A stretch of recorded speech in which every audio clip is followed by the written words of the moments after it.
અમારી ઓફિસમાં અમે મુખ્યત્વે જે રોજગારવાંછુ વિદ્યાર્થીઓ હોય એની રોજગાર આપવાની અને એની નામ નોંધણીની કામગીરી કરતા હોય છે. હું મારી વાત કરું તો સર્વપ્રથમ મેં તલાટી મંત્રી તરીકેની મારી કારકિર્દીની શરૂઆત કરેલી. ત્યારબાદ મને ખ્યાલ હતો કે મારે કેમાં જવું છે અને કેમાં નથી જવું, તેમ છતાં મેં મારી સ્પર્ધાત્મક પરીક્ષાઓની તૈયારી ચાલુ રાખી, આગળ અભ્યાસ ચાલુ રાખેલ છે.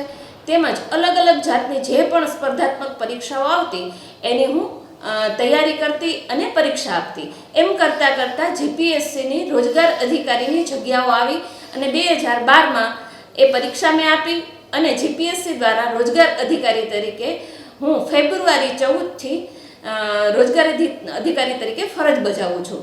પ્રથમ પોસ્ટિંગ મારું સુરેન્દ્રનગર હતું, ત્યારબાદ રાજકોટ અને હાલ હું મોરબી જિલ્લામાં રોજગાર અધિકારી તરીકે ફરજ બજાવું. કે તમામ મહિલાઓએ ભણવું એ જરૂરી છે અને આજના જમાનામાં ફક્ત ભણતર કે ડિગ્રી જ જરૂરી નથી, સાથે સાથે કૌશલ્ય પણ એટલું જરૂરી છે. આજે નહીં તો કાલે આપણામાં જે જ્ઞાન હશે તે કામ આવશે, આપણે પગભર ઊભા રહી શકશું. અને તમામ મહિલાઓ જે આગળ વધે અને પોતાના પગભર થઈ ઊભા રહે અને સમાજની વ્યવસ્થા છે એને સુચારુ રૂપથી ચલાવે અને આપણા દેશની અર્થવ્યવસ્થા છે